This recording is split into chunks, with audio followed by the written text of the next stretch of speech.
Not a single one of my paintings is on the wall straight. Mind you, they're close, but not quite there. They have that kind of subtle tilt to them that you only really notice if you look. It's not like that matters. Calling them paintings is a bit of an overstatement. Ever since I moved out of my parents' place a few months ago, my girlfriend picked up the habit of dragging us to these paint and Pinot places.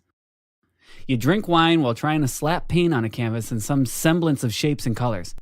Let me tell you, my drunk ass is not Van Gogh. Regardless, my lady wanted them hung, and now here we are. My dad noticed they're crooked, of course. He notices everything I do wrong. Not maliciously, mind you.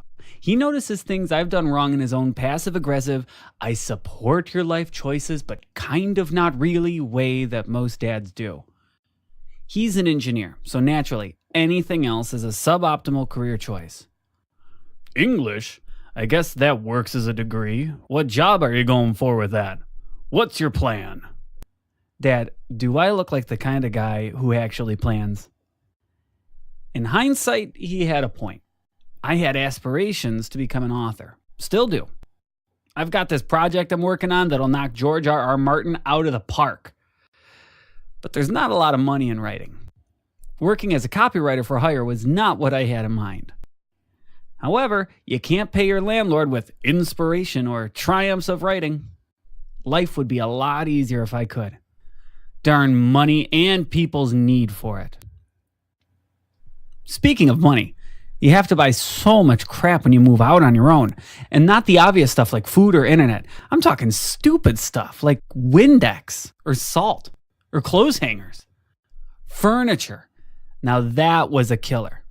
Thank the stars IKEA exists. Originally, I wanted to just get a mattress and a lazy boy. And a TV.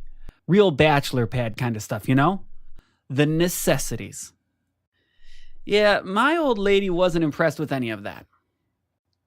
You need a bed frame. I'm not sleeping on the floor with you. And what if we have guests? What about dinner? Are you going to eat in your lab while you watch TV? I mean, yeah, that was kind of the plan. Why waste money on a table that's never going to see use? Anyway, now we have a pretty little table that we never use. Oh, stuff breaks too. That's something else you don't get prepared for. High school really doesn't prepare you for the real world. What even are taxes? But hey, I can tell you that the mitochondria is the powerhouse of the cell, so there's that. Back to stuff breaking. The first thing to break was a light in the bathroom. No worries, I can change a light bulb. You gotta buy those too. First, I had to crawl on the counter to get to the light fixture. Not so easy considering I had put on a few pounds since leaving my parents' place. Amazing how fast you pack it on once you're eating fast food every day and not your mom's well thought out and constructed meal plans that include real meat and vegetables. Gosh, I miss veggies. Never thought I'd say that. Now, once I was on the counter, I had to disassemble the light fixture around the light bulb. Then I had to figure out how to detach the bulb from its socket.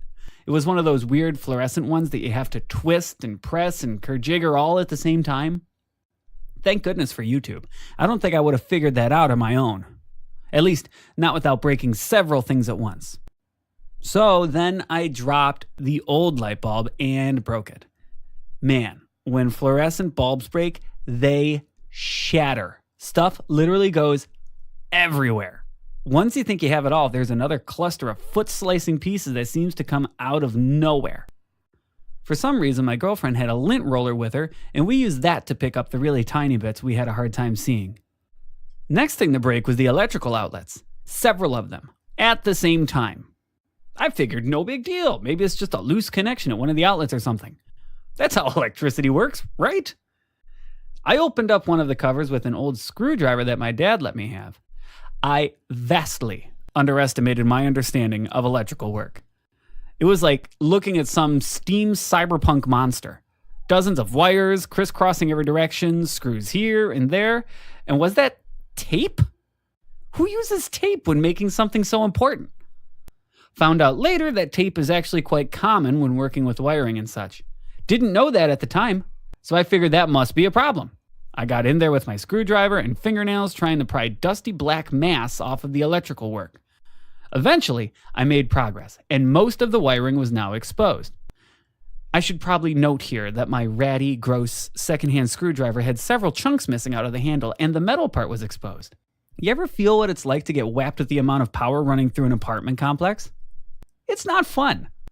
I woke up a few seconds after getting shocked to my girlfriend shrieking and my entire right arm numb. Doctor, urgent care guy, I'm too broke to afford a real doctor, said I was lucky. Some people don't survive those kind of shocks. Still haven't told my dad about that event. My folks check up on me every other week or so. Remember, if you ever need to come back home for any reason, we're here for you, honey. Gosh, I love them. They really are great parents in spite of them disapproving of my career. Sometimes the offer is tempting, really tempting. But I gotta say, I wouldn't have it any other way.